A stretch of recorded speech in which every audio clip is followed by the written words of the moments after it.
ఉన్న దేవుడు అలాగే దేవుని కంటే మన కొంచెం తక్కువగా చేసిన పరిస్థితి కీర్తన గ్రంథం 8వ అధ్యాయం 4వ వచనంలో రాయబడింది. దావీదు మహాభక్తుని ప్రార్థనలో తాను రిక్తుడిగా చేసిన ప్రార్థన. ఓకేనా, అర్థమవుతుంది కదా? మీరు ఇంకా స్లోగా చెప్పండి, చెప్తాను. అంటే మనము ఇప్పుడు ఈ సమయంలో దేవుని కంటే తక్కువగా చేసినప్పటికీ ఏలు స్వభావం ఇచ్చింది దేవుడు ఆ మానవుడైన ఆదాములకు. ఈ విషయాన్ని మీరు గుర్తుపెట్టుకోండి. సరే, పరిశుద్ధాత్మ దేవుడి గురించి ఇప్పుడు మనం ఇక్కడ కూడా కంపారిజన్లో ఇది మీరు వింటూ ఉండండి, రాసుకునేది కాదు. బయట హిందుత్వము ఉంది, హిందూ మతం, ఇస్లాం మతం, అలాగే క్రైస్తవ మతం. ఈ మూడిట్లో కూడా హిందూ మతానికి క్రిస్టియానిటీకి దగ్గరగా ఉంటాయి. కానీ క్రిస్టియానిటీకి ఇస్లాంకి ఒకే సంబంధం ఉంటుంది, ఒకే సంబంధం. ఎందుకంటే ఆ విశ్లేషణతో సాయంత్రం దాకా తెగదు. మీకైతే తెలియపరచుకోండి. హిందూయిజంలో బ్రహ్మ, విష్ణు, మహేశ్వర, గాడ్. ఊరికి వినండి. జీ అంటే జనరేటర్. బ్రదర్ నరసింహరావు అర్థమవుతున్నాయా? జనరేటర్. ఓ అంటే ఆపరేటర్, డి అంటే destroyer. That is the god. జీబోడి. అయితే బ్రహ్మైన దేవుడు సృష్టిస్తే, విష్ణువైన వ్యక్తి పరిపాలిస్తే తిరిగి దక్షిణాగ్నాన్ని నాశనం చేస్తుంది శివుడు దక్షిణాగ్నాన్ని నాశనం చేస్తాడు. కానీ క్రిస్టియానిటీలోకి అలాగ వచ్చేసరికి ఇక్కడ కూడా క్రిస్టియానిటీలో తండ్రి, కుమార, పరిశుద్ధ. తండ్రి అయిన దేవుడు సృష్టిని కలిగించడానికి ఆయన సిద్ధపడితే ఆ సృష్టి కొరకు ప్రాణం పెట్టినవాడు కుమారుడైన యేసుక్రీస్తు. ఆయన మన ప్రభువైన యేసుక్రీస్తు. ఈ సృష్టిలో ఉన్న వారందరినీ కూడా పరలోక రాజ్య పౌరులుగా చేసే వారిని తీసుకుని వెళ్ళడానికి పరిశుద్ధాత్మ దేవుడు పనిచేయించాడు. ఆదరణకర్త అయిన దేవుడు కాబట్టి త్రిత్వమైన దేవుడు. ఇస్లామిజంలో ఏకేశ్వరనాథం, నసీబ్ కా దేవో భై అని అంటాడు. అంటే లలాట పలకం అంటారు దీన్ని. లలాట పలకం అంటే నొసలు అని అంటాం. ఈ నొసల మీద రాయబడింది ఏదో రాస్తారు.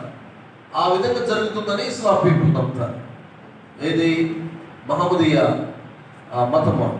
కాబట్టి ఇక్కడ మనకి ఆ ఇస్లాం జోలి కానీ హిందూ మతం జోలి పోట్ల క్రిస్టియానిటీ దగ్గరికి వచ్చేసరికి ఎందుకు గొప్పతనంగా వివరించబడిందంటే, తండ్రి అయిన దేవుడు సృష్టించాడు, కుమారుడైన యేసుక్రీస్తు ప్రాణం పెట్టాడు, పరిశుద్ధాత్ముడైన దేవుడు వీరిని తీసుకుని దేవుని పరలోక రాజ్యములో వారిని తీసుకుని వెళ్ళడానికి ఆదరణకర్త అయిన దేవుడు పనిచేస్తున్నాడు. ఇప్పుడు అర్థమైంది కదా? ఓకే. ఇప్పుడు త్రిత్వమైన దేవుడు ఎవరి కాలంలో వాళ్ళు పనిచేశారు. ఇప్పుడు మన మధ్య పరిశుద్ధాత్మ దేవుడు పనిచేస్తున్నాడు. ఎవరు? ఎందుకంటే తండ్రి అయిన దేవుడు సృష్టించాడు, కుమారుడైన యేసుక్రీస్తు ప్రాణం పెట్టి ఆయన ఇప్పుడు విజ్ఞాపన ప్రార్థన చేయించున్నారు ప్రభు పరలోకములో. మూడోది, ఇప్పుడు మనకు ఆదరణకర్త అయిన దేవుడు పరిశుద్ధాత్ముడు. ఎవరైనా ఆదరణకర్త అయిన దేవుడు పరిశుద్ధాత్మ దేవుడు. ఇక్కడ మీరు రాసుకోవాల్సిన విషయాలు ఏంటంటే, పరిశుద్ధాత్ముడు శక్తి కాదు, ఒక వ్యక్తి. పరిశుద్ధాత్ముడు ఒక శక్తి కాదు. మనం ఎప్పుడు శక్తిని పిలవకూడదు. పరిశుద్ధాత్ముడుగా శక్తి కాదు, ఒక వ్యక్తి.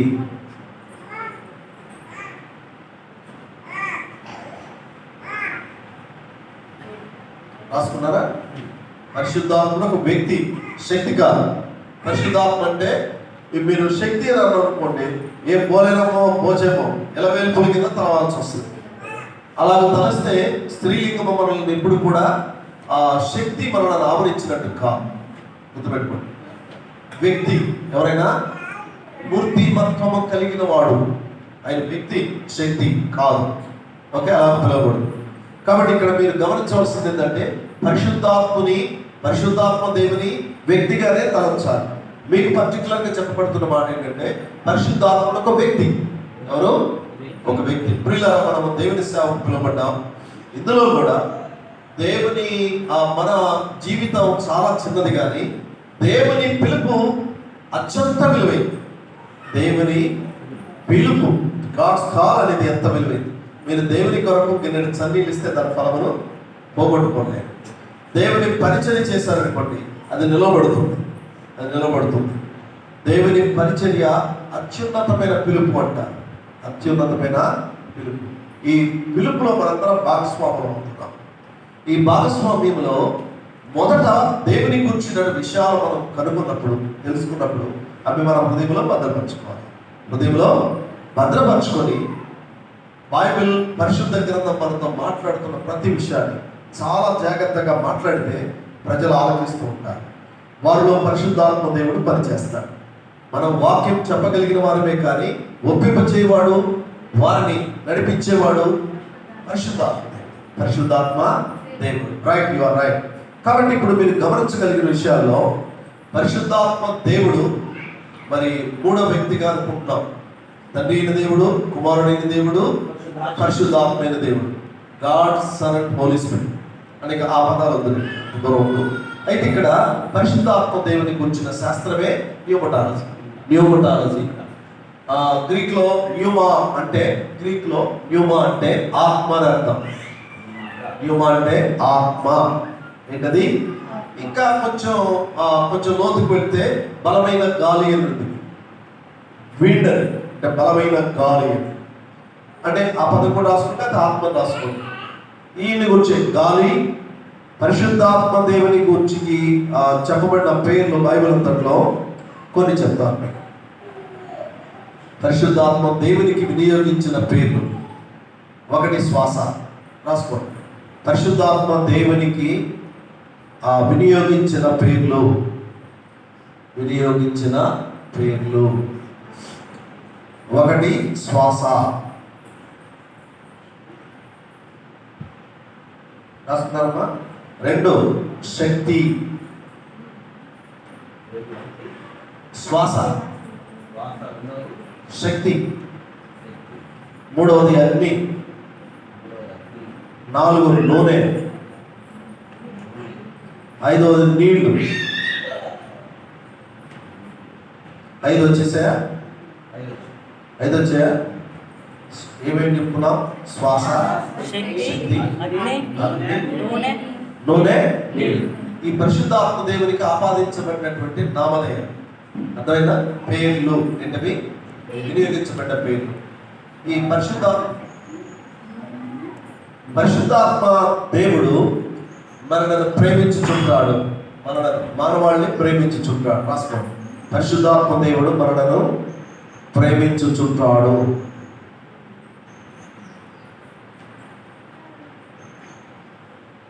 మనలను ప్రేమించువాడు.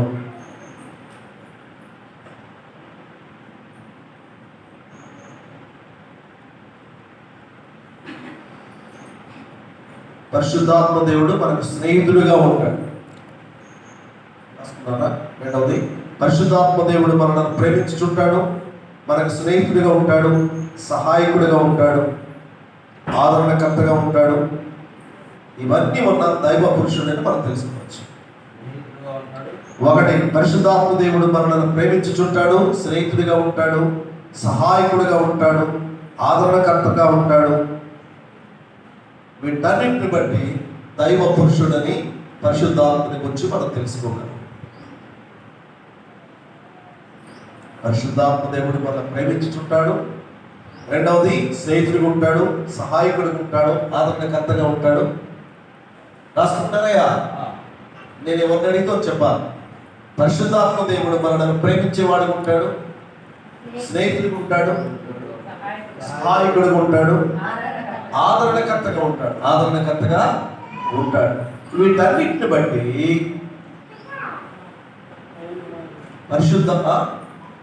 వీటన్నిటిని బట్టి దైవ పురుషుడని మనం తెలుసుకోగలం. పరిశుద్ధాత్మ దేవుడు దైవ పురుషుడని తెలుసుకోగలం. ఓకేనా?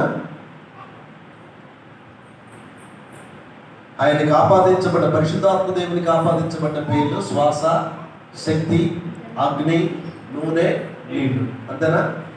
పరిశుద్ధాత్మ దేవుడు మనల్ని ప్రేమించుచుంటాడు, స్నేహితుడిగా ఉంటాడు, సహాయకుడిగా ఉంటాడు, ఆదరణకర్త అయిన దేవుడిగా ఉంటాడు. కాబట్టి ఇప్పుడు మనము దైవ పురుషుడని మనం తెలుసుకోగలుగుతున్నాం. ఇప్పుడు మనం చాలా జాగ్రత్తగా గమనించవలసింది, ఈ మాటల గురించి మీరు ఒక విషయాన్ని మీకు పొందుపరచాలి. ఏంటంటే యోహాను సువార్త 3వ అధ్యాయం 5 నుంచి 8 వచ్చిన యోహాను సువార్త. అందరూ తీసుకోండి, ఆ భాగం చదవండి. అందులో మీరు తీసుకుంటే నేను కొంచెం దీన్ని విడవచ్చి చెప్పడానికి ప్రయత్నం చేస్తాను. యోహాను సువార్త 3వ అధ్యాయం 5 నుంచి 8 వచ్చిన ఇది చాలా కీలకమైన అంశం. యోహాను సువార్త 3వ అధ్యాయము 5 నుంచి 8 వచ్చిన చదవగలరా? అందరూ చదవలేకపోతే అందరూ చదువు. ఒకరమ్మ అందరికి తీసుకొని ఇంకా బైబిల్లే ఓపెన్ చేయండి. యోహాను సువార్త 3వ అధ్యాయము 5 నుంచి 8 వచ్చిన మీరు అందరూ బైబిల్ తీయాలి. బైబిల్ తీస్తే ఒకసారి చూడండి, అందరూ చదువుకోండి. లేకపోతే ఒకసారి చదువుకోండి, త్వరగా చదవండి గట్టిగా. ఒకటి నీటి మూలముగాను ఆత్మ మూలముగాను జన్మించితేనే గాని దేవుని రాజ్యం ప్రవేశింపలేదని నిశ్చయముగా చెబుతున్నాను.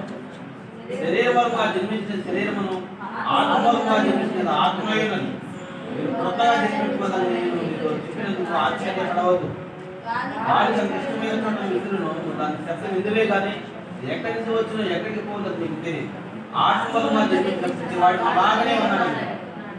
అందుకు నికోదేము ఈ సంగతులు ఎలా సాధ్యమని ఆయన అడుగుతారు. కాబట్టి ఇప్పుడు మీరు గమనించవలసింది, ఇక్కడ మీరు అందులో మీకు బాగా గుర్తుపట్టినటువంటి మాట చెప్పగలరా? నీటి మూలంగా, ఇంకా ఆత్మ మూలంగాను, ఇంకా ఇంకా ఇంకా మీ బుర్రకు పదులు పెడుతున్నాం. మేడం గారు మీరు ఫాస్ట్ అవ్వాలి, చెప్పాలి. గాలి తనకి ఇష్టమైన చోట జన్మించటం. ఎవరెవరు జన్మ పేరు ఏం పేరు చెప్పండి? నూతన జన్మ. 3వ అధ్యాయం 2వ వచనం చదవండి. 3వ అధ్యాయము 2వ వచనం. దగ్గరికి వస్తున్నారంటే అతడు రాత్రి యందు ఆయన యొద్దకు వచ్చి బోధకుడా నీవు దేవుని యొద్ద నుండి వచ్చిన బోధకుడు అని మేము ఎరుగుదము. దేవుడు అతనికి తోడై ఉంటేనే గాని నీవు చేయుచున్న సూచక క్రియలను ఎవడునూ చేయలేడని ఆయనతో చెప్పెను. అందుకు యేసు అతనితో ఒకడు క్రొత్తగా జన్మించితేనే గాని అతడు దేవుని రాజ్యమును చూడలేడని నీతో నిశ్చయముగా చెప్పుచున్నాను. కీలకమైన మాట మీరు దొరికింది. అందులో చూడండి ఏం దొరికింది? ఒకడు క్రొత్తగా జన్మించితేనే. క్రొత్తగా అసలు మీరు ఈ సందర్భం వచ్చిన వ్యాఖ్యల్లో నేను మీకు ఇది ప్రసంగంగా చెప్పడం జరుగుతుంది. రాత్రిపూట నికోదేము అనబడ్డ పాండిత్యము కలిగిన వ్యక్తి నికోదేము. ఎవరైనా నికోదేము అంటే ఇతని పేరు ఒక రకంగా చెప్పాలి అంటే నికోదేము అనే ఆ మాటకు వేదములను ఎరిగిన వాడని అర్థం. వేదిక్ స్కాలర్ అంట, వేదములను ఎరిగిన వాడు. ఇతను అంతకుముందు సూచక్రియలు చూశాడు. ఎక్కడ? కానా వివాహంలో ఒక సూచక్రియ జరిగింది. నీళ్ళే ద్రాక్షారసంగా మారిపోయాయి. నీళ్ళే ద్రాక్షారసం. How it possible? ఇది దేవుడితోనే సాక్ష్యం ఇస్తున్నాడు. ఆ మాట ఇందా చదువుకున్న భాగంలో, నీవు దేవుని నుండి వచ్చిన బోధకుడు అని మేము ఎరుగుదము. దేవుడు అతనికి తోడై ఉంటేనే కానీ నీవు చేయుచున్న సూచక్రియలు ఎవడను చేయలేని అతనితో. ఇక్కడ కూడా మీరు గమనించాల్సింది, అద్భుత కార్యములు వేరు, సూచక కార్యములు వేరు. మీరు ఇది రాసుకోవచ్చు, తర్వాత చెప్తాను మళ్ళా. అద్భుత కార్యములు వేరు, సూచక సైన్స్ అంటారు. మిరకిల్స్ అనే వేరు, అద్భుతాలు వేరు, సూచక క్రియలు వేరు. ఈ సూచక క్రియ ఏంటి అంటే ఆయన చేసింది కానా వివాహంలో నీళ్లను ద్రాక్షారసంగా మార్చు. నీళ్లను ద్రాక్షారసంగా మార్చు. కాబట్టి మీరు ఇక్కడ చాలా జాగ్రత్తగా మన రాత్రి వేళ ఇది తెలిసిన పాండిత్యం కలిగిన వ్యక్తి, ధర్మశాస్త్రం అంతటిని పుక్కిట పురాణంగా చదివిన వ్యక్తి. ఆయన పేరు నికోదేము. ఎవరైనా నికోదేము. నికోదేము అన్న మాటకు అర్థం ఏంటంటే వేదములను ఎరిగిన వాడని అర్థం. వేదిక్ స్కాలర్ అంటారు. కొంచెం ఎడ్యుకేటెడ్ అయిన వాళ్ళకి ఈ విషయాలు తెలుస్తాయి. వేదిక్ స్కాలర్ వేదముల అంతమును ఎరిగిన వాడు వేదాంతి అంటారు. వేదము యొక్క అంతమని ఎరిగిన వాడు వేదాంతమని. కానీ బైబిల్ మాత్రం వేదాంతం. వేదం యొక్క అర్థము వేదాంతం. బైబిల్ అలా చెప్పరు. దీన్నేమో దైవ జ్ఞానము అన్నారు, థియాలజీ అన్నారు. థియాలజీ అంటే దేవశాస్త్రం అంట. మన బైబిల్ పేరు దేవశాస్త్రం. బైబిల్కి మరొక పేరు కూడా రాసుకుంటే దేవశాస్త్రం. మనం చదువుకుంటుంది ఏది, ఇప్పుడు నేర్చుకుంటుంది ఏది, న్యూమటాలజీ అంటే పరిశుద్ధాత్మని గురించిన, ఇంతకుముందు క్రిస్టాలజీ గురించి విన్నాం. దేవుని గురించిన శాస్త్రం దేవశాస్త్రం. ఏంటది? దేవశాస్త్రం. థియాలజీ అంటారు. ఏమంటారు? థియాలజీ. దేవుని అన్ని శాస్త్రములకెల్లా దేవశాస్త్రం చాలా విలువైంది అని ఉంటుంది.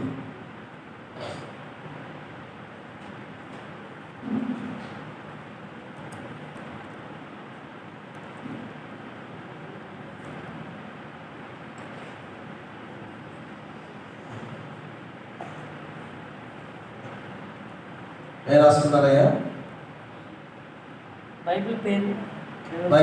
బైబిల్ పేరు దేవశాస్త్రం, దాన్ని థియాలజీ అంటారు.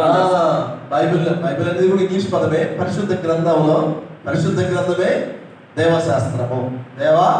దేవుని గురించిన శాస్త్రం దేవశాస్త్రం. ఎవరిని గురించిన శాస్త్రం? హ్యూమనిజం. హ్యూమటాలజీ అంటే మానవ శాస్త్రం. ఏంటది? మానవ శాస్త్రం.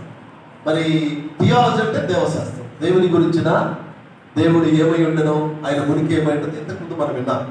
కాబట్టి మనం నేర్చుకునేది దేవశాస్త్రం.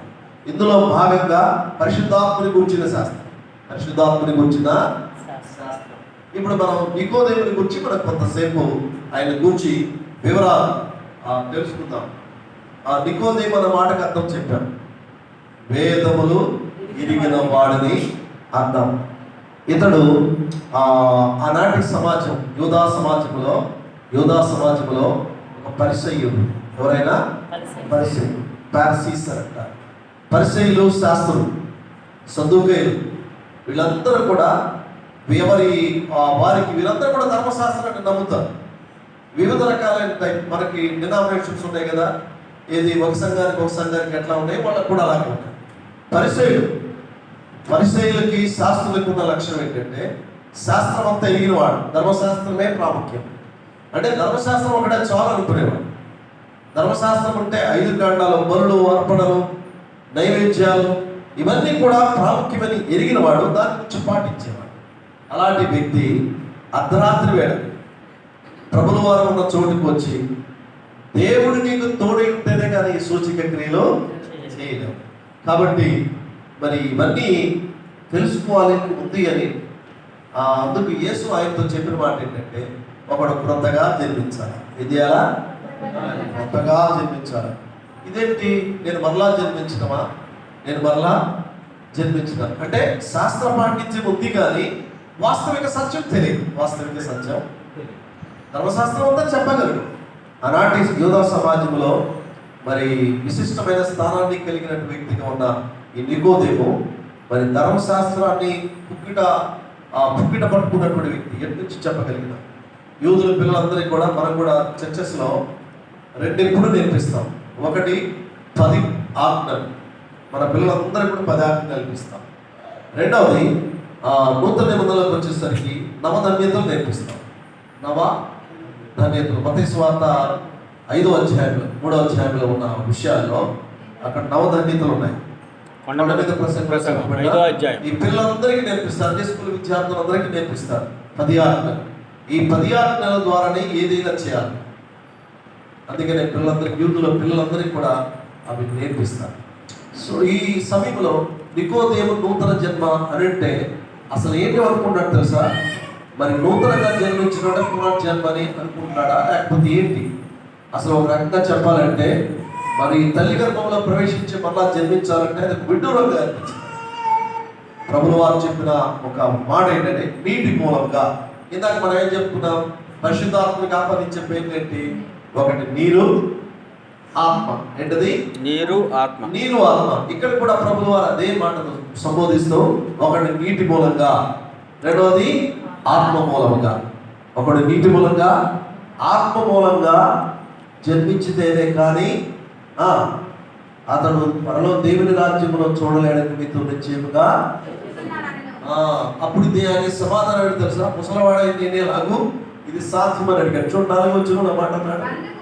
అందుకు నికోదేము ముసలివాడనైన నేను మనుషుడు ఎలాగో జన్మింపగలడు, రెండవ మారు తల్లి గర్భమందు ప్రవేశించి ఆయన అడుగగా యేసు ఇట్లా రెండు అంటే నేను మళ్ళా తల్లి గర్భంలో ప్రవేశించి కొత్తగా జన్మించాలనే ఆ విపరీతమైన ధోరణి భావం. ప్రభువు వారు నీటి మూలంగా ఆత్మ మూలంగా, నీటి మూలంగా ఆత్మ మూలంగా జన్మించితే కానీ పరలోక రాజ్యంలో చేరడని ప్రభువు వారు. అది ఆయనకి అర్థం కాదు. అంటే లోక జ్ఞానం ఉంది, ధర్మశాస్త్ర జ్ఞానం ఉంది, వేదములను చదివిన వాడు, సమాజంలో గౌరవ ప్రతిష్టలు కలిగిన వాడు అర్ధరాత్రి పూట వెళ్ళి ప్రభువు వారి దగ్గరికి వెళ్ళి ఒక మనవి చేసుకుంటున్నాడు. ఇవన్నీ నువ్వు చేయడానికి దేవుడు నీకు తోడైతేనే, దేవుడు నీ పరలోకం నుండి వస్తేనే కానీ ఇవన్నీ చేయలేదు. అంతకుముందు కలవరం జరిగింది కదా, దాన్ని బట్టి.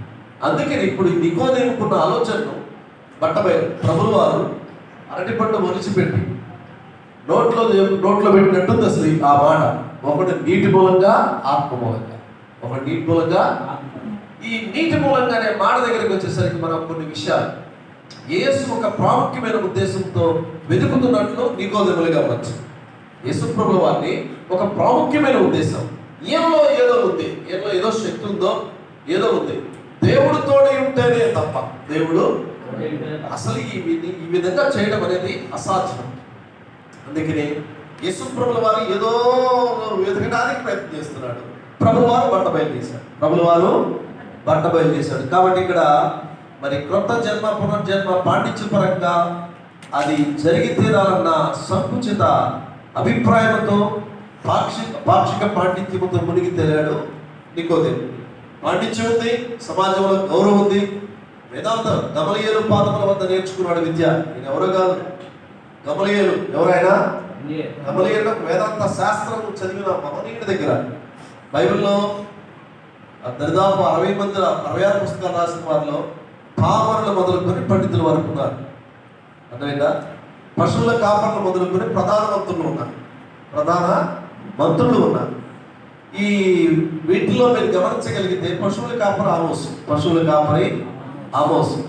పాండిత్య విజ్ఞానం కలిగిన వాళ్ళు నూతన నిబంధనలు 2 ఉన్నారు.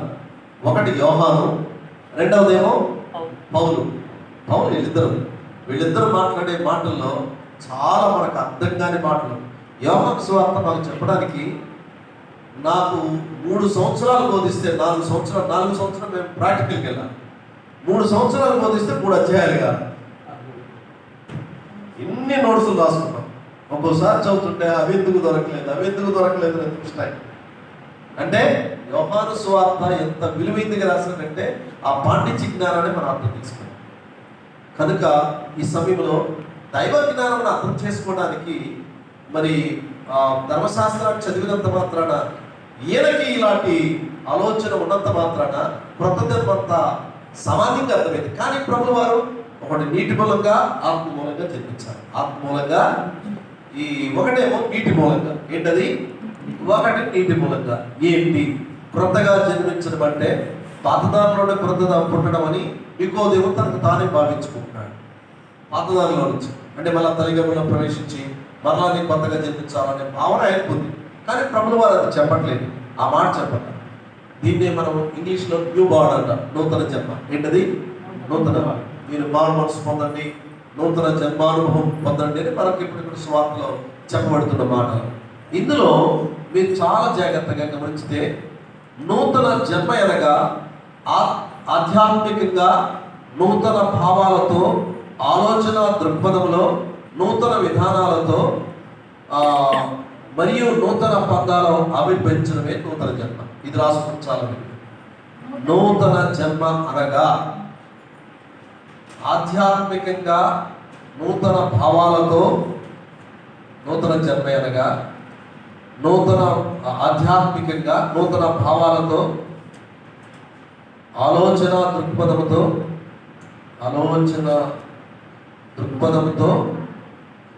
నూతన జన్మ అనగా ఆధ్యాత్మికంగా నూతన భావాలతో, ఆలోచన దృక్పథంతో, నూతనమైన విధానాలతో,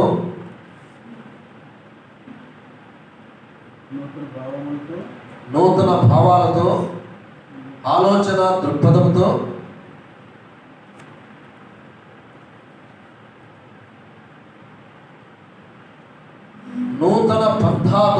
నూతనమైన పంథాతో ఆవిర్భవించడమే నూతన జన్మ. నూతన జన్మ అనగా మనం రాసుకున్నాం కదా, ఆధ్యాత్మికంగా నూతన భావాలతో, ఆలోచనలతో, దృక్పథంతో, నూతన పంథాతో ఆవిర్భవించడం. నూతన పంథాతో ఆవిర్భవించడం, నూతన జన్మ అనగా అనే మాటకు మీరు అడిగితే ఈ మాట రాసుకోవాలి. ఏం రాసుకోవాలా? ఒకటి చెప్పాను. నూతన జన్మ అనగా ఆధ్యాత్మికంగా నూతన భావాలతో, ఆలోచన దృక్పథంతో, నూతన పంథాతో ఆవిర్భవించడం. ఆవిర్భవించడం ఒకసారి పుట్టడం అన్నమాట, అంతే కదా. ఆవిర్భవించింది అని అంటారు కదా, పుట్టడమే. నూతన జన్మ అంటే ఏంటి? ఇప్పుడు ఆధ్యాత్మికంగా నూతనమైన భావాలు, నూతనమైన మారుమనసు అనే దానికి అర్థం ఏంటో తెలుసా? ఉన్నట్టుండి దేవుని వైపు తిరగడం. That is the change of heart. దేవుని వైపు తిరగడం మారుమనసు. మారుమనసు అనగా దేవుని వైపు ఉన్నట్టు తిరిగిపోవడానికి. దేవుడు తట్టు చూస్తున్నాడు. బూదిగంధముల నివాసులారా నా వైపు చూచి రక్షణ పొందుతుంది. తూచేయాలరా. బూదిగంధముల నివాసులారా నా వైపు చూచి రక్షణ, నా వైపు తిరగడంతే. మనం ఉన్నట్టు ఇదివరకు లోకంతో చూస్తున్నాం, ఇప్పుడు దేవుని తోడు చూస్తున్నాం. ఇక దేవుడే, అంతేనా? అది మారుమనసు, అదే నూతన జన్మ. నూతనమైన భావాలు, నూతనమైన ఆలోచన దృక్పథంతో, నూతనమైన పంథాలో ఆవిర్భవించడమే నూతన జన్మ. నేను నూతనంగా జన్మించాను. ప్రభువు వారు ఒక మాట మీకు సందర్భం వచ్చింది. ఒక మాట, యేసు ప్రభువు వారు బాప్తిసం పొందాల్సిన అవసరం ఉందా? ఏ సార్, ఇంతకాలం మనం పరిచయం ఉన్నాం. యేసు ప్రభువు వారు బాప్తిసం పొందాల్సిన అవసరం ఉందా? ఆయన పాపియా? కాదు. మరి ఎందుకు తీసుకోవాలా బాప్తిసం? అందులో మాట చాలా విలువైన మాట. ఆయనేమో ప్రభువు వారి కంటే పెద్దవాడు, 6 నెలలు పెద్దవాడు. ఆయన పేరు జాన్ ది బాప్టిస్ట్. ఎవరైనా? యోహాన్. బాప్తిసం ఇచ్చి యోహాన్, ఇంగ్లీష్లో జాన్ ది బాప్టిస్ట్ అంటారు. ఆయన నేను వంగి ఆయన చెప్పుల వారు ఇప్పటికైనా పాత్రుడు. సరే, వాల్యుబుల్ వర్డ్. నేను వంగి ఆయన చెప్పుల వారు ఇప్పుడు కూడా, ఆ మాట ఆయన ప్రభుల వారు అంటారు, నీతి యావత్తు ఇలాగూ జరగని. ఆ పదాలు చదువుతున్నప్పుడే మనం హృదయం కదిలించబడతాం కదా. ప్రభుల వారు బాప్తిసం తీసుకోవాల్సిన అవసరం లేదు, ఆయనలో కూడా నీతి యావత్తు ఇలాగూ జరగని. ప్రభుల వారు ఎప్పుడైతే బాప్తిసం పొందుతున్నాడో, బాప్తిసం పొందిన వెంటనే పరిశుద్ధాత్మ పావురం వలె ఆయన మీద వాలి. పరిశుద్ధాత్మ దేవుడు ఎవరైనా పావురం వలె ఆయన మీద వాలినట్టు కూడా చూడండి ఒకసారి. మార్కు సువార్త 1వ అధ్యాయం. ఇవన్నీ కొంచెం మనం తక్షణ అవసరాలలో మనం తప్పనిసరిగా వీటిని గుర్తించాలి. మార్కు సువార్త 1వ అధ్యాయము, మార్కు సువార్త 1వ అధ్యాయము 10వ వచనం. వెంటనే ఆయన నీళ్లలో నుండి ఒడ్డునకు వచ్చుచుండగా ఆకాశము చేర్చబడుటయు పరిశుద్ధాత్మ పావురములే తన మీదకు దిగి వచ్చుటయు చూచెను. మరియు నీవు నా ప్రియ కుమారుడు, చదవమ్మా, నీవు నా ప్రియ కుమారుడు, నీ యందు నేను ఆనందించుచున్నానని ఒక శబ్దము ఆకాశం నుండి వచ్చెను. ఇప్పుడు మీరు చెప్పండి, పరిశుద్ధాత్మ దేవుడు ఎలాగా పావురము వలె యేసు ప్రభుల వారి మీద దిగింది. పరిశుద్ధాత్మ దేవుడు, ఒక శబ్దం కూడా వినపడింది, ఈయన నా ప్రియ కుమారుడు, ఈయన యందు నేను ఆనందించుచున్నాను. ఈ మాటను మీరు చదువుతున్నప్పుడల్లా, కాబట్టి ఈ ప్రాముఖ్యమైన విషయంలో నూతన జన్మ అంటే మనం అర్థం చేసుకోవాలి. నూతన జన్మ, దాన్ని మారుమనసు అన్నారు. ఇంకా మారుమనసు జోలికి వెళ్ళకండి, మనసు మార్చుకోండి. నూతన జన్మ అంటే ఆధ్యాత్మికంగా నూతన భావాలతో, ఆలోచన దృక్పథంతో, నూతన పంథాలో ఆవిర్భవించడమే నూతన జన్మ. ఏంటి నూతన జన్మ అంటే? ఇదే రావాలి. ఓకేనా? ప్రభువు వారు చెప్పిన మాటలో, ఒకడు నీటి మూలముగా, మరొకరేమో ఆత్మ మూలంగా. ఒకరు నీటి మూలంగా, ఆత్మ మూలంగా జన్మించింది. మరి ఎలాగోది ఈ రోజున మీరు గమనించలేదు. యేసు ప్రభువు వారు నూతన జన్మను గురించి నికోదేముకు చెప్పబడుతున్నప్పుడు ఆయనకేమో పాండిత్య జ్ఞానంతో ఉన్నాడు. ప్రభువు వారు చెప్తున్న మాట పూర్తిగా అర్థమైనప్పటికీ కూడా దాన్ని అర్థం చేసుకోలేనటువంటి పరిస్థితుల్లో నికోదేము ఉన్నాడు. అంటే దీన్ని చూస్తే ఒక రకంగా చెప్పాలంటే తాను నేర్చుకున్న విద్య కానీ సంస్కృతి వల్ల కానీ కల్చర్ అంట, మనం సమాజంలో నేర్చుకున్న కల్చర్ వల్ల కానీ మరి లేకపోతే మనిషి హృదయ వైఖరిని బట్టి కానీ సంపూర్ణంగా మనిషి మార్చబడతాడంలో మార్చబడతాడు అనేది ఒక విద్య వల్ల మార్చబడతాడు. ప్రవర్తన శాస్త్రాలు ఉన్నాయి, క్యారెక్టరిస్టిక్ శాస్త్రాలు ఉన్నాయి. మీరు ఎప్పుడైనా మంచి మంచి ఉద్యోగాలకు వెళ్తున్నప్పుడు ఫస్ట్ చేంజ్ యువర్ క్యారెక్టర్ అంటాడు. నేను డ్రెస్సు, అపీరెన్స్, ఉద్యోగానికి వెళ్ళినప్పుడు అక్కడ ఎలా నిలబడాలో, ఎలాగో చెప్పాలో ఇవన్నీ నేర్చుకుంటారు. ప్రవర్తన శాస్త్రం అంట. విద్య వల్ల లేకపోతే వారికి ఉన్నటువంటి కల్చర్ వల్ల, సంస్కృతుల వల్ల, మరి లేకపోతే మనిషి హృదయ వైఖరి బట్టి దీన్నే డ్రామాటిక్ అంటారు. నటించడం అంటారు, చూసారా? నటించడం. మీకు ఉదాహరణ బైబిల్లో చేద్దాం. యేసు ప్రభువు వారికి ఇష్టమైన తోటలు ఉన్నారు. ప్రభువు వారితో పాటు 3 శిష్యులు ప్రార్థన చేస్తున్నారు. రాత్రి మీద దూరం వెళ్ళి ఈయన ప్రార్థన చేస్తున్నాడు. ఇక్కడేమో పేతురు, యాకోబు, యోహానులు ప్రార్థన చేస్తున్నారు. ఈ 3 ప్రార్థన చేస్తూ ఉంటే ఈ ప్రభువు వారి దగ్గరికి వచ్చేసరికి యోధ ఇస్కరియోతు ముందుగా నడుస్తున్నాడు. ఆ దివిటీల వెలుగులో చూసిన బోధకుడా నీకు శుభం అన్నాడు. బోధకుడా, అంతకుముందు ప్రభువు వారు మీరు మెలకువకుండి ప్రార్థన చేయమని చెప్పాడు. వీళ్ళు మెలకువ లేకుండా ఇద్దరు జారుకున్నారు. ఎప్పుడైతే ఆయన ఈ పని చేస్తున్నాడో ప్రభువు వారి దగ్గరికి వచ్చేసరికి ప్రభువు వారిని బంధించిన బోధకుడా నీకు శుభం మాస్టర్ అని చెప్పి ఆయన బోధకుడా నీకు శుభం అని చెప్పి ముందు పెట్టుకున్నాడు. ఏ ముందు పట్టించాడో ఆ ముందుతో వెంటనే బంధించడానికి వచ్చినప్పుడు పేతురు మేల్కొన్నాడు. నా ప్రభువు వారిని బంధించబోతున్నారు, ఇది అన్యాయం అని చెప్పి అక్కడే మలుపుకున్నాడు ప్రధాన సైనికుడు. అతను కత్తి తీసుకొని డాన్స్ ఆడాడు కాసేపు. అంటే డాన్స్ అంటే కాసేపు ఇక కత్తి యుద్ధం రాను పరిస్థితి కదా, అందుకని డాన్స్ ఆడనమాట. ప్రభువా నా చేతిలో కత్తి ఉంది, నేను ఎవరిని వేసేస్తానంటాడు. చూడు, వాడు ఎవరిని వేసాడు అర్థం కాలేదు కదా. మళ్ళీ శివుడి దగ్గర పేతురు అంటే కత్తి కరవాలను చేతబట్టిన వాడు వేస్తే అటు తలకాయన లేవాలా, లేకపోతే బాడీలో పడిపోవాలి. అటు చెవి దిగి పడదు. ఏం పడింది?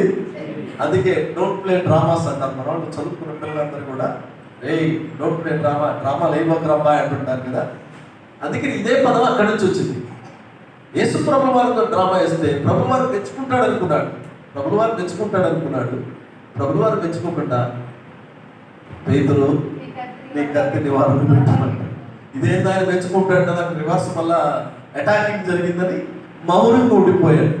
ఇక పేతురు అక్కడ ఎందుకంటే ఇక ప్రభువు వారు అన్నాడు ఏ కత్తి తీసుకుంటే ఆ కత్తితో మరణమవుతారంటే ఇంకా అక్కడ జరిగిన సంఘటన మలుపు చెవిని మళ్ళా ముట్టి స్వస్థపరచడం ఇవన్నీ అక్కడ ఒక యాదృచ్ఛికం జరిగిపోయిన తర్వాత పేతురు ఇంకా పరుగు జంపు పరిగెత్తుకొని వెళ్ళిపోయాడు.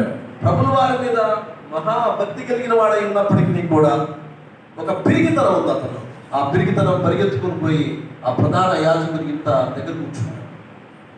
అదేనా ఇంకా అటువైపు వెళ్ళదు. మనం ఇక్కడ కూడా డ్రామాస్ అనేది ఎందుకు చెప్తున్నాడంటే ఇక్కడ కొన్నిసార్లు మన సంస్కృతి, మన నటన వల్ల మరి హృదయపూర్వకమైన హృదయంలో మనుష్య హృదయ వైఖరిని బట్టి ఎవరిని చూస్తే అక్కడ పోతే ఇప్పుడు సాగత పోతే ఏ రోడ్డుకి పోతే చెప్పండి, మనందరికీ తెలుసు.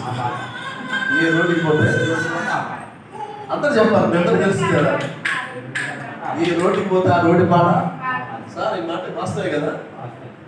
ఏ రోడ్డుకి పోతారా ఆడ తెలిసినా తెలియకపోయినా సార్ మీరు అంత గొప్పోడు సార్ అంటే బిస్కెట్లు అయినా ఉంటారు చూసారా కదా. మీరు వేరే వేరే రాజు మాట్లాడారు, రాజకుల చిలక రాజు మాట్లాడారు, బహుపురాకు పరాకు ఆ తర్వాత అనుకుంటారు. ఇదే డ్రామాటిక్ అంటే ప్రభువు వారి సంస్కృతి, నీ విద్యా విధానం, నీ నటన, నీ వైఖరిని మార్చలేదు.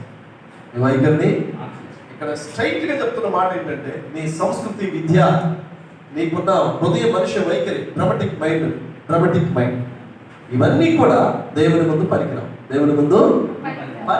కాబట్టి ఇక్కడ ఏంటంటే నీవు నేను మనందరం కూడా కృతకృత్యం అవ్వాలి అని అంటే, సంపూర్ణంగా మార్చబడాలంటే ప్రభువు వారు చెప్పిన మాట ఆధ్యాత్మికంగా నూతనమైన స్వభావం, ఏంటది? అంటే ఇందాక మనం చెప్పుకున్నాం, నూతనమైన భావం, నూతనమైన స్వభావమే భావం, ఆలోచన దృక్పథంలో మార్పు, అంతేకాకుండా నూతనమైన పంటాలో ఆవిర్భవించడమే. ఇది దేవుడు కోరుకునేది. ఇది నీ మారు మనసు అంటే, నీ కొత్త జన్మ అంటే ఇది ప్రభువు వారు. అంటే దీన్ని బట్టి చూస్తే ఈయన ఏమనుకుంటున్నాడు? వాస్తవానికి నికోదేమనుకుంటున్న మాట ఏంటంటే, నేను తల్లి గర్భంలో జన్మించాలా? అది కాదు, నీటి మూలం. ప్రభుల వారు చెప్పబడ్డ ఈ మాటను బట్టి చూస్తే, రెండవది మీరు నూతన జన్మ. నూతన జన్మ అంటే ఒక విప్లవాత్మకమైన మార్పు, విప్లవాత్మకమైన మార్పు. రెండవది ఒక ఆచరణాత్మకమైనదిగా ఉంటుంది. విప్లవాత్మకమైనది, నూతన జన్మ. రాసుకోండి, నూతన జన్మ ఒక విప్లవాత్మకమైన ఆచరణాత్మకమైనదిగా ఉంటుంది. అంతరంగంలోనే మాట పెట్టుకోండి. నూతన జన్మ అంతరంగంలో విప్లవాత్మకమైనది, ఆచరణాత్మకమైనదిగా ఉంటుంది. నూతన జన్మ అంతరంగంలో, ఇంకా మీకు అంతరంగం అనే కంటే ఇక్కడ హృదయంలో రాస్తాం. హృదయం విప్లవాత్మకమైన, ఇది నా పదాలు అనమాట, నేను ఈ పెట్టాను. విప్లవాత్మకమైన ఆచరణాత్మకమైనది ఉంటుంది. ఆచరించడానికి, అంతే కదా, ఆచరించడానికి విప్లవంతో కూడిన ఆ విప్లవాత్మకమైన మార్పు ఏంటంటే, ఇక నేను ఎన్నటికీ కూడా, మీరు గమనించారు లేదు ఎప్పుడైనా ఈ రాజ్యం కోసం పోరాడే వ్యక్తుల్లో, నా ప్రాణం తెగించిన, నా ప్రాణం పోయిన, నేను ఈ పందాను వీడను. ఒకసారి గద్దరు మీటింగ్ చేస్తూ పాటలు పాడుతుంటే, మీరు నా పాటను ఆపగలిగితే, నా గొంతుకును మీరు ఆపాలని ప్రయత్నం చేస్తే, నా కాళ్ళ సవడిని ఆపాలని ప్రయత్నం చేస్తే, నా చేతులు కాళ్ళు నరిగితే నా గొంతుకుతో గడమెత్తుతాను అన్నాడు. నా గొంతును సవరిస్తే నేను దొర్లుకుంటూ ప్రజల్లోకి వెళ్తాను. అంటే ఏంటి? నేను చనిపోతే దాని వరకు చేస్తాను, నా గొంతుకును ఊహించగలరే కానీ నా విప్లవాత్మకమైన మార్పును మీరు ఛేదించాలి. అర్థమైందా? అటు వెళ్ళకూడదు మనం. ఇది విషయం. విప్లవాత్మకమైనది నూతన జన్మ అనగా విప్లవాత్మకమైనది, ఆచరణాత్మకమైనదిగా ఉంటుంది. మరి ఈరోజు ఇంకా మీరు అక్కడ ఆగి కొంచెం నా వైపు, ఈరోజు మరి మోడర్న్ క్రిస్టియన్స్ ఉన్నారు. వీఆర్ ఆల్ మోడర్న్ క్రిస్టియన్స్, నవీన క్రైస్తవుల మనం. అంటే క్రైస్తవులు అంటే ప్రభువును అనుసరించేవారు. మనం ఎలా ఉన్నామని చూస్తే మన పరిస్థితి ఎలాగంటే, నూతన జన్మ అంటే కేవలం సిద్ధాంతం. ఏంటది? మీరు రాసుకోవద్దు, వినండి అయ్యా బ్రదర్. చూడండి అశోక్, ఒక సిద్ధాంతం, ఒక డాక్టర్, ఒక దేశం. అరే చర్చికి వెళ్దాం, చర్చికి వెళ్తే పాస్టర్ గారు బోధిస్తుంటాడు. సార్ అర్థమవుతున్నాయిగా? చర్చికి వెళ్తుంటే పాస్టర్ గారు బోధిస్తుంటాడు. పాస్టర్ గారు ఏం చెప్పాడు? ఒక సబ్జెక్ట్ చెప్పాడు. ఏం చెప్పాడు? మన్నా బ్రహ్మాండం చెప్పాడు. పాస్టర్ గారు భలే టాలెంట్ ఉందిరా అని எனக்கு సిద్ధాంతం చెప్తారు. సిద్ధాంతంలాగా తలంచుకోవడం, సిద్ధాంతంలాగా ఈరోజు తలస్తున్నారు. రెండవది అలంకారమైన విషయంగా భావిస్తారు. అంటే క్రిస్టియానిటీ అంటే చర్చికి వెళ్తాం, అలాగే పేద సాధనకు సాయం చేయటం, ఇది అనుకుంటారు. అంతే కదా? ఈ రోజున మీరు గమనించగలిగితే హోలీనెస్, స్పిరిచువాలిటీ అనేది మరి సంఘాల్లో దూరంగా ఉన్నాయి. హోలీనెస్, పరిశుద్ధత, ఆధ్యాత్మికత. అర్థమవుతుందా? Holiness, spirituality.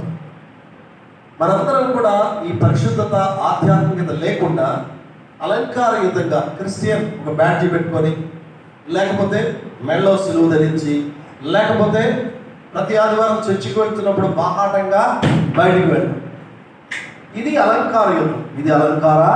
ప్రభువు వారు దానికి విరుద్ధంగా చెప్పి, నూతన జన్మ అంటే విప్లవాత్మకమైన మార్పు, ఆచరణాత్మకమై ఉంటుంది.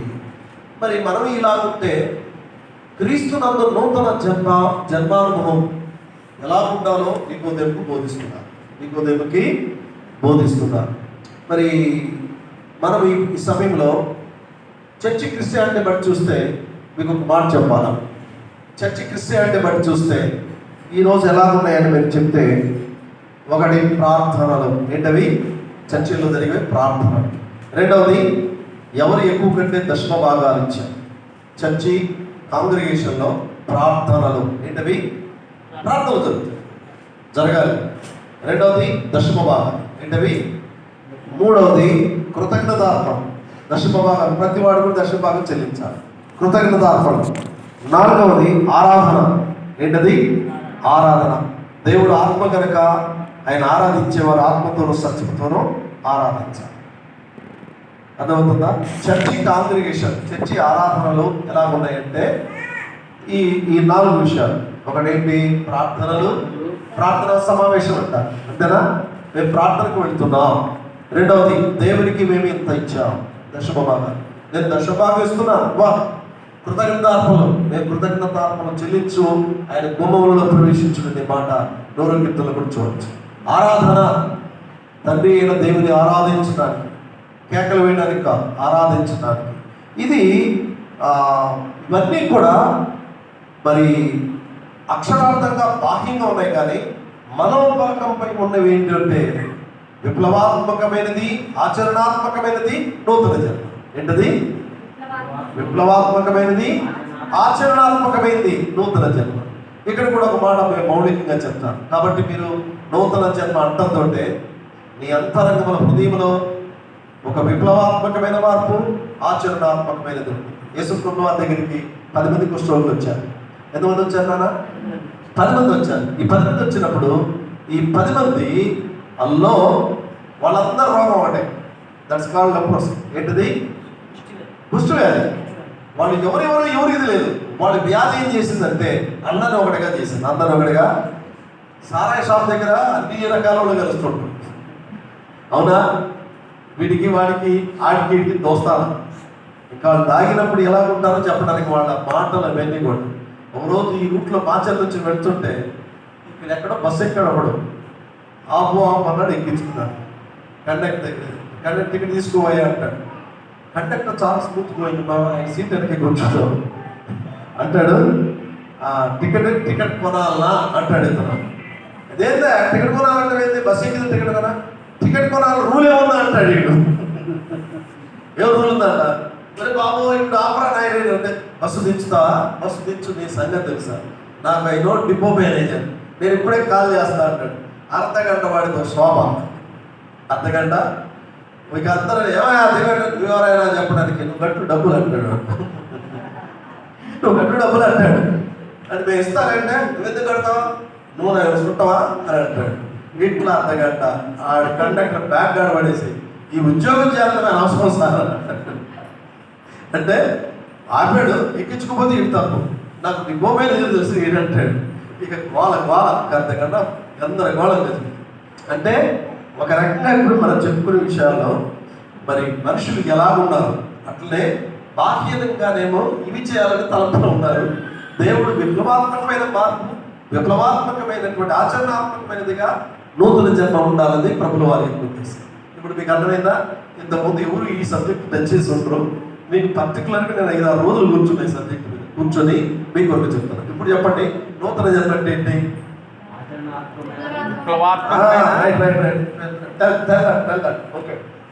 Your opinion. మీరు చెప్పండి, మీరు చెప్పాలి. ఇక నేను చెప్పడం కదా, మీరు చెప్పాలి. నూతన జన్మ అనగా విప్లవాత్మకమైనది, ఆచరణాత్మకమైనది. అది ప్రభువు వారు చెప్పారు. దాని అర్థం ఏంటి? కొత్తగా జన్మించడం. కొత్తగా జన్మించిన అదే నూతన జన్మ. జన్మించాలి. నేను చెప్పాను అన్నమాట. ఆధ్యాత్మికంగా జన్మించడం అంటే ఆధ్యాత్మికంగా నూతన భావాలు, నూతన ఆలోచన, నూతన భావాలతో ఆలోచన దృక్పథంతో. నువ్వేదో కొత్త రాసుకున్నావు బ్రదర్. నూతన జన్మ అంటే ఆధ్యాత్మికంగా నూతనమైన భావాలతో, ఆలోచన దృక్పథముతో, నూతనమైన పంథాతో ఆవిర్భవించడమే నూతన జన్మ. ఇప్పుడు మీరు ఈ మాట రాసుకోవాలి. నేను చెప్పిన కొత్త రాసుకోవద్దు. నూతన జన్మ అనగా ఆధ్యాత్మికంగా నూతన భావాలతో, ఆలోచన దృక్పథంతో, నూతనమైన పంథాతో ఆవిర్భవించడమే నూతన జన్మ. ఇప్పుడు అర్థమైంది కదా? పుట్టడం ప్రభుల వారు చెప్పిన దానికి మన బేరీస్కి లోకంలో ఎట్లా ఉంది? లోకంలో చూస్తే క్రిస్టియానిటీ అంటే ఏంటి?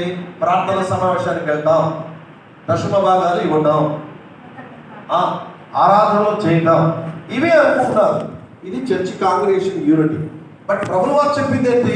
నీలో మార్పు రావాలి, మీరు నూతనంగా మార్పు చేయాలి, నూతనంగా జన్మించాలి. అదే నికోదేముకు చెప్పింది, ఈనాడు సమాజానికి చెప్పాల్సింది, మనం చెప్పాల్సింది కూడా ఇదే. ఈయనేమనుకుంటున్నారు? వాస్తవానికి ఈ భాగంలో నేను 3 విషయాల గురించి త్వరగా చెప్పి ముందుకు వెళ్తాను.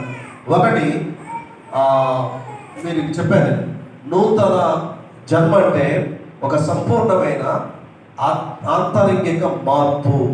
ఆంతరంగిక, నీ అంతరాత్మలో మార్పు, అంతరాత్మలో మార్పు. ఇది కూడా కొంత పదమే. నూతన జన్మ అన్నారా? నూతన జన్మ అనగా ఒక సంపూర్ణమైన ఆంతరంగిక మార్పు. చాలా విషయాలు మిస్ అయ్యారమ్మా. ఓకే, నో ప్రాబ్లం, మరలా చెప్తాను కానీ నూతన జన్మ అనగా ఒక సంపూర్ణమైన ఆంతరంగిక మార్పు. ఆంతరంగిక మార్పు, ఏ స్పిరిచువల్ మెటాఫార్సిస్ అంట. స్పిరిచువల్ మెటాఫార్సిస్, అది మీకు ఆంతరంగంలో మార్పు. అంటే ఇదివరకు ఉన్న పరిస్థితి అంతా కూడా ఒకసారి చేంజ్ అయిపోయింది. ఆంతరంగిక, ఈ విధులు ఏమున్నాయి? నూతన ఆధ్యాత్మిక, నూతనమైన భావం ఉంది, ఆలోచన దృక్పథం ఉంది. ఆ నూతనమైన బంధాలు పుట్టారు. నూతనమైన బంధాలు, నేను ప్రభు కొరకు బాప్తిసం తీసుకొనిచున్నాను, ఆయన నా కొరకు ప్రాణం పెట్టాడు, సిలువలో రక్తము నేను ఆయన పెట్టాను, నేను ఆయనకి సాక్షి. మీరు బాప్తిసం తీసుకున్నప్పుడు ఇదే చెప్తారు కదా? చెప్పారా? చెప్పలేదు. దేవుని బిడ్డలుగా ఇది ఖచ్చితంగా చెప్తారు. ప్రభు యేసుక్రీస్తు నా కొరకు ప్రాణం పెట్టాడు, సిలువలో తన రక్తము చిందించాడు, నేను ఆయన కొరకు సాక్షిని. ఎంతవరకు? మరణ పర్యంతం వరకు. ఇందుకు నేను సాక్షి, ఇందుకు నేను. ఇదే నూతనమైన పంత మార్పు, ఆంతరంగిక మార్పు. విప్లవాత్మకమైన, ఆచరణాత్మకమైన ఉంటుంది. ఇక నువ్వు అక్కడికి వెళ్ళినవాడు, ఇందాక చెప్పిన మాట మర్చిపోయాను. ఆ 9 మంది ఎక్కడ ప్రభులు వారంటే ఒక్కడు మాత్రం కృతజ్ఞత కలిగి వచ్చాడు, ఒక్కడే. వేర్ ఇస్ ద 9 అంటాడు. వేర్ ఇస్ ద 9 అని అడిగితే ఆ 12 ఎక్కడంటే ఇతను మాత్రము యాజకుని దేవాలయం దగ్గరికి వచ్చి అక్కడ నేను ప్రభు వల్ల స్వస్థత పడ్డా, మార్పు చెందాను, నా దేహం మారిపోయింది. కాబట్టి దేవాలయం కృతజ్ఞతార్పణ చెల్లించడానికి వచ్చాను. సరే, ఇక అటు వైపు వెళ్ళకూడదు. కాబట్టి నూతన జన్మ అంటే ఒక సంపూర్ణమైన ఆంతరంగికమైన ఆంతరంగిక మార్పు, ఆంతరంగిక మార్పు చేంజ్. ఇంకా నూతన జన్మలో ఏముంటాయి? నూతన జన్మలో ఏముంటాయి? నేను రాసాను, నేను కూడా చెప్తాను. నూతన జన్మ వచ్చిన తర్వాత నూతన జన్మలో ఏమేమి ఉంటాయి? అమ్మ, మీరు ఇందాక ఒక పదం మర్చిపోయారు, రుజుకుమార్. ఒకటి, నూతన జన్మ అంటే నూతనమైన, మీరు మాత్రం రాసుకోండి. నూతన జన్మ అనగా ఆధ్యాత్మికంగా నూతన భావాలతో, ఆధ్యాత్మికంగా భావాలతో, ఆలోచన దృక్పథంతో, నూతన పంథాతో ఆవిర్భవించడమే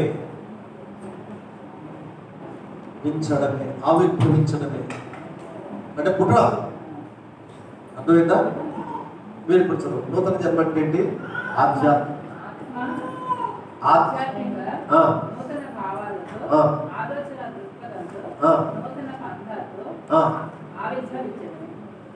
అంతే నూతన జన్మ, న్యూ బార్న్. ఏంటది? ఈ నూతనమైన జన్మ ఎప్పుడైతే వచ్చిందో అది ఒక ఆంతరంగికమైన మార్పు, అంతరంగంలో మార్పు. మనిషి బాగానే ఉంటారు, అంతరంగంలో ఎలాంటి పరిస్థితి. ఇదివరకు కట్టిన ఉన్నది, ఇదివరకు ఇప్పుడు మెత్తని మాంసము ఉంది. ఇదివరకు ద్వేషం ఉంది, ఇప్పుడు ప్రేమ ఉంది. ఇదివరకు కఠినత్వం ఉంది, ఇప్పుడు దీనత్వం ఉంది కదా. ఒకసారి చూడండి, అది ఎవరికి కలుగుతుందంటే నిద్ర ఆవహించుతున్నది. వేసుకెళ్ళి గ్రంథం 36 అధ్యాయం 36. ఏంద్రా చెప్పండి, అడగండిరా. న్యూ బార్న్ అంటే ఇంగ్లీష్. ఏజ్కేల్ 36 అధ్యాయము 26 వచనం ఒకసారి మీరు చదవగలిగితే.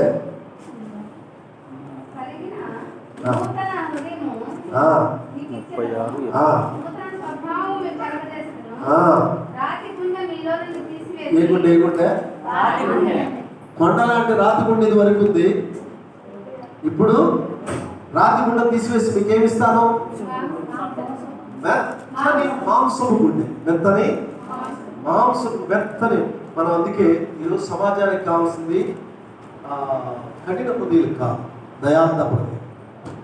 మీరు ఎవరిపైనా జాలి చూపించండి, ప్రేమ చూపించండి, అది ఫలిస్తుంది. అది ప్రేమ. ఇప్పుడు లోకముని ప్రభువు వారు అన్నాడు, నేను లోకమును ప్రేమించుచున్నాను. దేవుడు లోకమును ఎంతో ప్రేమ కావాలి. నీ ఇంట్లో ప్రేమ కావాలి, నీ భార్య భర్తల మధ్య ప్రేమ కావాలి, అన్నదమ్ముల మధ్య ప్రేమలు ఎక్కడ ఉన్నాయి? ద్వేషమే ఏళ్తా ఉంది, ద్వేషమే ఏళ్తా ఉంది. ఏమో అర్థం అవుతున్నారా? లోకములో ప్రేమ ఆప్యాయతలు కరువైపోతుంది. ద్వేషాలు, పగలు, కక్షలు, కార్పణ్యాలు, కట్టాలు తెచ్చుకొని ప్రవహిస్తున్నాయి కట్ల పావులా. కానీ ఇప్పుడు మనం దేవుని పిల్లలకి ఏం రావాలా? ఆంతరికమైన మార్పులో ప్రేమించాలి. నీ శత్రువును కూడా ప్రేమించమన్నా, నీ శత్రువును కూడా. మరి ఏదో ప్రేమిస్తే మన పరిస్థితి ఎక్కడంటే అని అంటారు. నీ దేవుడు నీకు ఇప్పుడు తోడుకున్నాడు. అది క్రిస్టియానిటీ యొక్క సౌలభ్యం ఏంటంటే, నీ దేవుడు నీ ఇంటిలో, నీ సంఘంలో, నీ వ్యక్తిగత జీవితంలో ఎక్కడికి వెళ్తున్నా నీ దేవుడు నీకు తోడుకున్నాడు. ఉండడా ఏ సీను ఫుల్గా సారా తాగినోడు. అందుకనే ఆంతరికమైన మార్పు, సంపూర్ణమైన ఆంతరిక మార్పు ఏంటంటే నూతన జన్మ. సంపూర్ణమైన అందులో కూడా కొంచెం కూడా లేదుగా, కొంచెం కూడా కొంచెం. ఒకసారి నారాయణ పాత్ర అడుగుతున్నాడంట, బాయ్ మీకు చెప్పబడుతున్నాయండి, ఎక్కుతున్నాయంటే భాష గారు అన్నీ ఎక్కినాయి కానీ అది చివరి తోకపోలేదండి. ఎన్నోడు ఎలక్కలు చదువుతున్నాడు, అంత పోయిందంట, తోకుందంట, తోకపోలేదంట. అంటే ఎలికలు చూస్తుంది నీడు కనుక ఇక్కడ కూడా మనం చాలా ఆంతరికమైన మార్పు నూతన జన్మ. నూతన ఇప్పుడు మీకు బాబు ఈరోజు క్లాస్ ఆడితే బెటర్ అనుకున్నాను. అవునా అవునా, సరే సరే సరే. ఎందుకంటే ఇది చాలా వాల్యుబుల్ నోట్స్ గా, అందుకని మీరు రాసుకుంటే సార్ కూడా కొంచెం చెప్తాయి. ఆయన కూడా కొంచెం బాగా ఉంటాడు, అర్థమైంది నాకు. నూతన జన్మలో ఏమేమి ఉంటాయి? నూతన జన్మలో నూతన జన్మలో జన్మ ద్వారా ఆవిర్భవించినటువంటి ఆంతరిక మార్పులు కలిగినటువంటి లక్షణాలు ఏంటంటే, అంతకుముందు చెప్పాను కదా, ఆధ్యాత్మికంగా నూతన భావాలతో, ఆలోచన దృక్పథంతో, నూతన పదాలు ఆవిర్భవించిన వ్యక్తిలో ఒక ఆంతరికమైన మార్పు జరుగుద్ది. అంతరంగంలో మార్పు. నేను ప్రభువు నమ్ముకున్నాను, ప్రభువు నా రక్షకుడు, ఆయన కొరకు ప్రాణం పెట్టాడు, తీర్మానం వచ్చేస్తాను. ఆ వచ్చిన వ్యక్తులు ఏమేమి ఉంటాయంటే, అంతర్లీనంగా దాగి ఉన్నటువంటి ఏంటంటే, ఒకటి ఆనందం. ఏంటది? ఆనందం. లోకంలో ఆనందం కాదు, దేవుడిలో ఆనందం. ఆనందం. రెండవది రక్షణానందం. ఆనందం వేరు, రక్షణానందం వేరు. శారీరకంగా ఉండేది ఆనందం, రక్షణానందం, రక్షణను కూర్చున్న ఆనందం, రక్షణానందం. మూడవది ఉత్సాహం.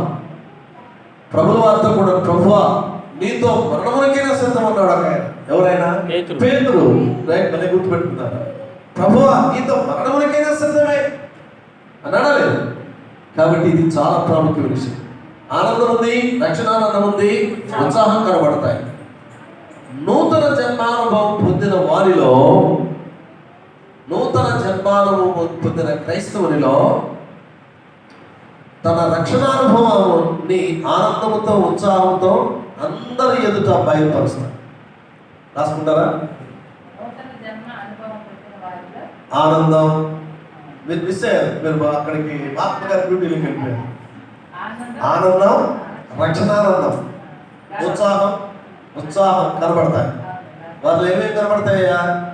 మానవుడు పొందాడనే వ్యక్తిలో ఒకటి ఆనందం, రక్షణానందం, ఉత్సాహం కనబడతాయి. ఈ రక్షణానందం పొందిన, నూతన జన్మానుభవం పొందిన క్రైస్తవుల్లో దాన్ని రక్షణానుభవం అంటారు. రక్షణానుభవం ఏంటది?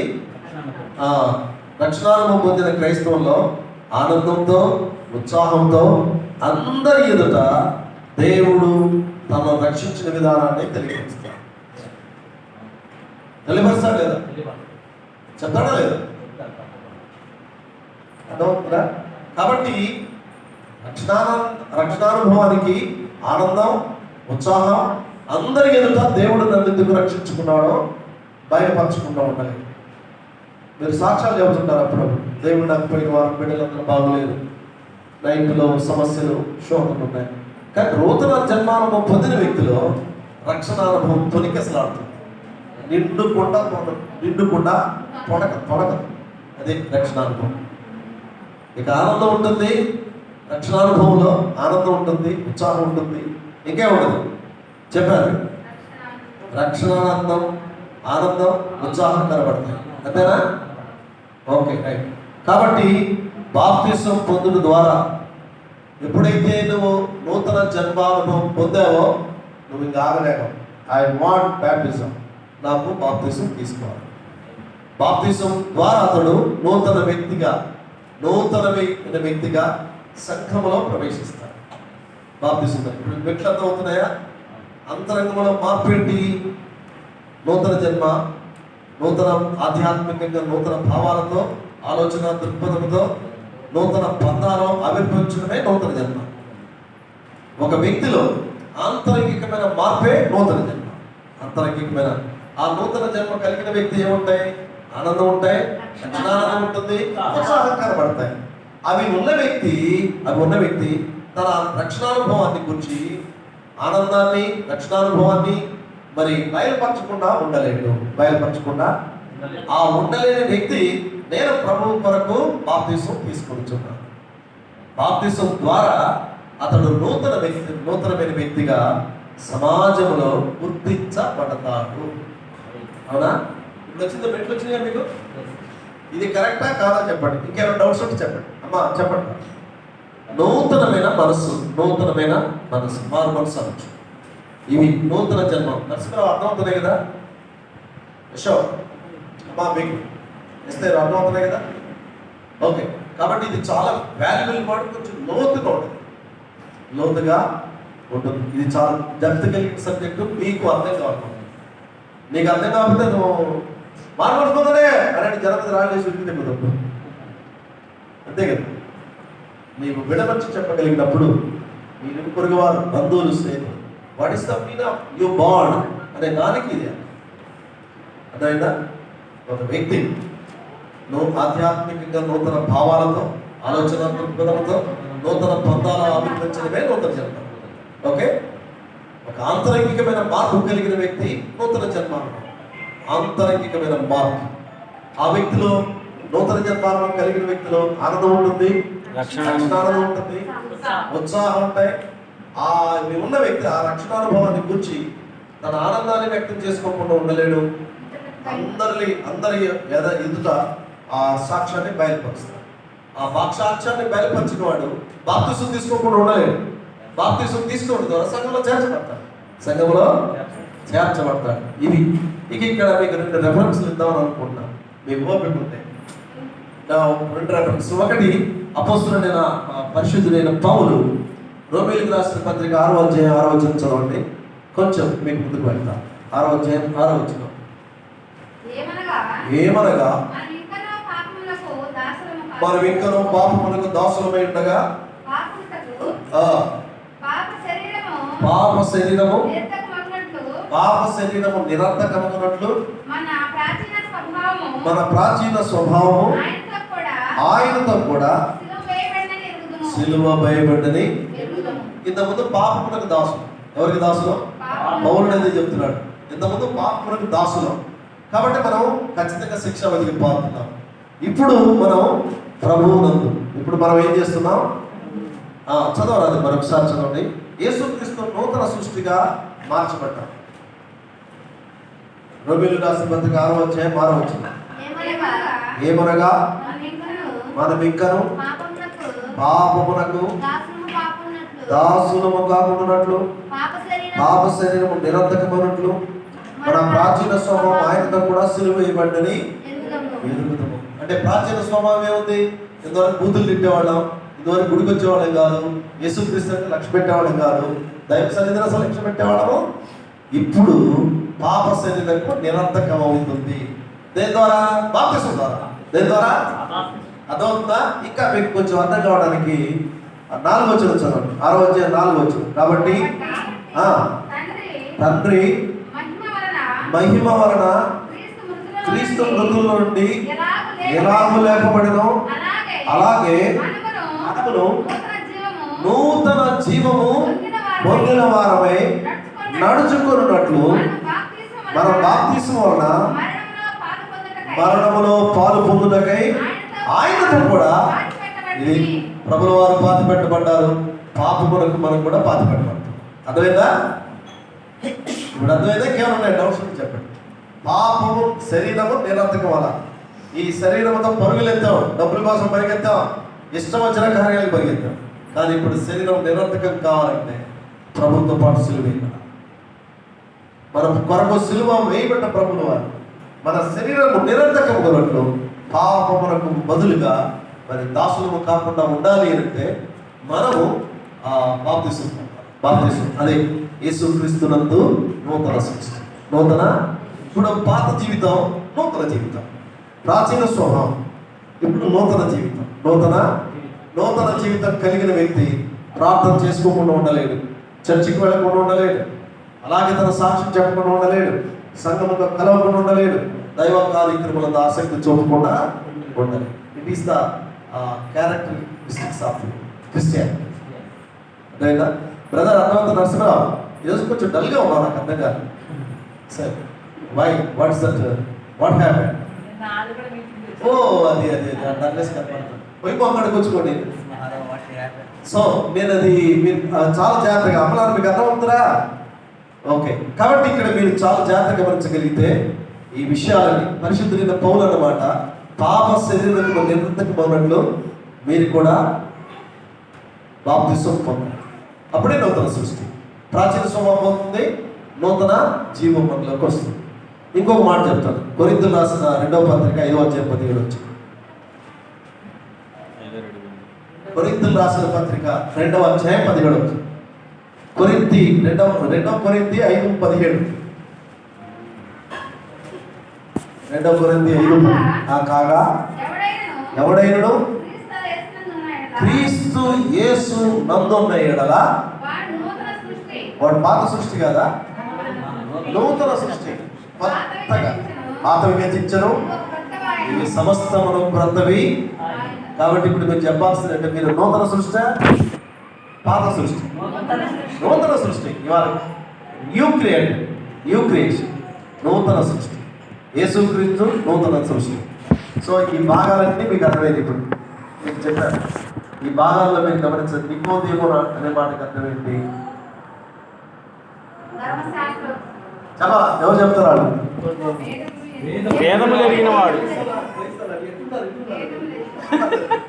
ఎలా కూర్చుంటే ఏంటి రాజ్యం అంటే ఇట్లండి. ఓకే, అందుకని మీరు గమనించండి. ఇప్పుడు చెప్పబడుతున్న మాటలో వేదములు ఎరిగిన వాడని నాగమణి చెప్పింది. వేదములను ఎరిగిన వాడని అర్థం. వేదములను వాస్తవంగా ధర్మశాస్త్రం అన్ని నేర్చుకున్నవాడు, ఆయన వాడి నుంచి నేర్చుకున్నాడు. కానీ నూతన జన్మ అంటే ఏంటో అందుకే అర్ధరాత్రంగా వెళ్ళొచ్చి ప్రభుత్వ దగ్గరికి వచ్చాడు. అర్థమైనా?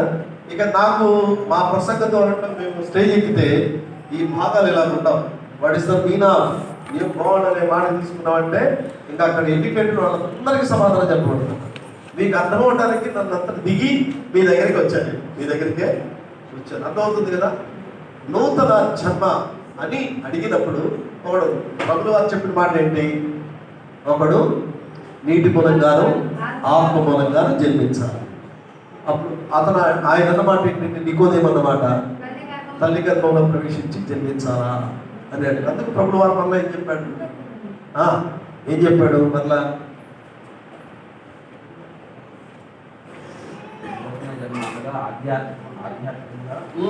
నూతన ఆలోచనలతో, నూతన భావాలతో సూచన బాబు కాపీ కూడా చెప్తాను. పొద్దుకులు ఎన్నిసార్లు చెప్పాను.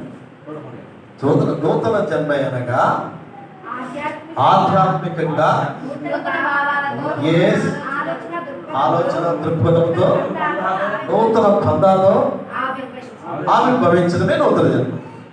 ఈ నూతన జన్మకు ఉన్నటువంటి ఒక లక్షణం ఏంటంటే నూతన జన్మకు ఒక విప్లవాత్మకమైంది ఆచరణ, అనుభవాత్మకమైంది, ఆచరణాత్మకమైంది. అంతేకాకుండా ఇంకోటి కూడా చెప్పాను, నూతన జన్మ ఒక సంపూర్ణమైన ఆంతరంగిక మార్పు.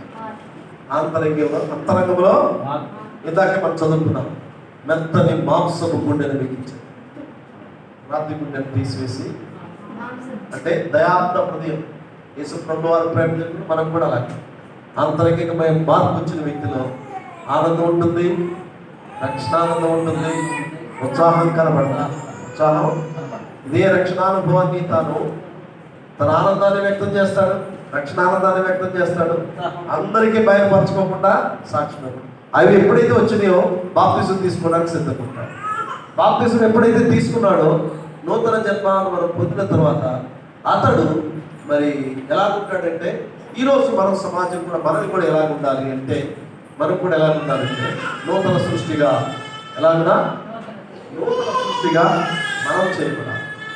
ఇక్కడ ఇంకా మీకు ఇక వాక్య భాగంలోకి వెళ్తే చాలా దూరం పోయేటట్టుంది కనుక ఒక మాట చెప్తాను. అదేంటంటే, నూతన జన్మానుభవం పొందినవాడు ద్విజుడు. నూతన జన్మానుభవం పొందినవాడు ద్విజుడు. రెండు ఆశీర్వాదాలు. ఒకటేంటి తెలుసా? నూతన జన్మానుభవం పొందితే ద్విజుడు అంటే రెండు ప్రజ్ఞాన్ని జన్మించినాడు. ఒకటేమో తల్లి గర్భం నుంచి జన్మించాడు, రెండవదేమో నూతన జన్మ. అర్థమవుతుందా? రెండు రకాలుగా జన్మించాడు. ఒకటేమో శారీరక జన్మ, రెండవది ఆధ్యాత్మిక జన్మ, అదే నూతనమైన జన్మ. ఈ రెండు కలిగిన వారికి ఒకేసారి మరణిస్తాడు. ఈ రెండు జరిగి ఒకసారి జన్మించిన 2 సార్లు ఎదుర్కొంటాడు. మళ్ళా చెప్తాను. ఒకటేమో శారీరక జన్మ, రెండవది ఆధ్యాత్మికమైన జన్మ. ఆధ్యాత్మిక జన్మ, నూతన జన్మ. ఈ 2 జన్మలు కలిగిన వారికి, అంటే శారీరక జన్మ, ఆధ్యాత్మికంగా నూతన జన్మ కలిగిన వారికి ఒకే ఒక మరణాన్ని ఎదుర్కొంటాడు. అర్థమవుతుందా? ఒకే ఒక మరణం. ఆ మరణం ఏంటంటే, ఆ మరణం ఏంటి? శారీరక మరణం. 2 జన్మలు కలిగిన ఒకే మరణం. మనం చనిపోతాం కానీ పరలోక రాజ్యానికి వెళ్తాం. కానీ ఎప్పుడైతే ఈ ఒకేసారి జన్మించిన వ్యక్తి 2 మరణాలు ఎదుర్కొంటాడు. 2 మరణం. అర్థమవుతుందా? 2 మరణం. ఒక మరణం ఏంటంటే, ఒక మరణం లోకంలో ఉన్నప్పుడు నువ్వు మరణాలు ఎదుర్కొంటావు. తర్వాత రెండవ మరణం. ఆ రెండవ మరణం ఏంటంటే, పిరికివారును, అవిశ్వాసులను, మాంత్రికులను వీళ్ళందరికీ తీర్పు తీర్చినప్పుడు అందులో ఆ గుంపులో కూడా వెళ్ళిపోతాం. ఆ గుంపులో నువ్వు ఒక జన్మకు 2 చావులు, 2 జన్మలకు ఒకే మరణమే. ఒక జన్మకు 2 చావులు, 2 జన్మలకు ఒక్క మరణమే. కాబట్టి మనము శారీరకంగా జన్మించామన్నాం. నూతన జన్మాలను పొందితే మనము పరలోక రాజ్య ప్రవేశమునకు వారసులం. పరలోక రాజ్య ప్రవేశమునకు వారసులం. కాబట్టి ఇది ముఖ్యమైనటువంటి మన విశ్వాస జీవితానికి కనుక, విశ్వాస జీవితానికి కనుక ఇది చాలా మౌలికమైన విషయాలు. మరికొన్ని విషయాలు 12 అయింది, కొంచెం అటు మీరు రిలాక్స్ అయ్యండి. మీకు కనుక మూతలు పడుతున్నాయి గమనించాను. అందుకని మీరు టీ తాగుతారు, మంచిళ్ళు తాగుతారు, కొంచెం రండి పర్ల క్లాస్ తీసుకుంటాం. ఇది మన ఆధ్యాత్మిక జీవితం. మనందరికీ